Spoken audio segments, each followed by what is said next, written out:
Looking for a fast-charging, ultra-responsive stylus for your iPad?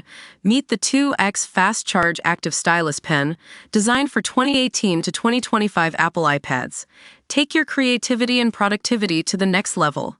Click the link in the video description to shop now on Amazon. Welcome to Google Trends Hub. Today, we're talking about the latest news in the tech world. The Pixel 9a has been making waves with its affordable price point of $500. But some users are experiencing a software issue that's got everyone talking. It seems like the camera flickering problem is a major concern for many. Now, Google's on a roll with their new Pixel series, and this issue might seem minor compared to the overall experience. But let's dive into the details. According to reports from Reddit and Android Authority, some users are noticing that when taking selfies, there's a flickering effect in the image, usually seen when there's something dark in the scene. It's only an issue with the preview, though, and it doesn't affect the final image. The good news is that Google has a temporary fix for this problem. Simply uninstalling the latest camera update should do the trick.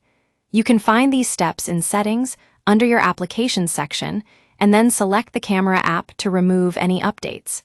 This might be the first step towards a more permanent solution from Google themselves. Now, some of you might be thinking, is this issue worth it for $500? Well, we'd say that the overall Pixel experience is well worth it, even with a few minor software issues. And let's not forget, as our friends over at Android Police pointed out, this isn't an isolated incident. They've seen similar issues with more expensive models in the past. The Pixel 9a also boasts an all-new design that might just be the most versatile $500 smartphone on the market today. With a sleek, camera bump-free look and top-notch hardware, it's certainly a compelling choice for anyone looking to upgrade their phone without breaking the bank. So what do you think, folks? Are you sold on the Pixel 9a despite this software issue? Let us know in the comments.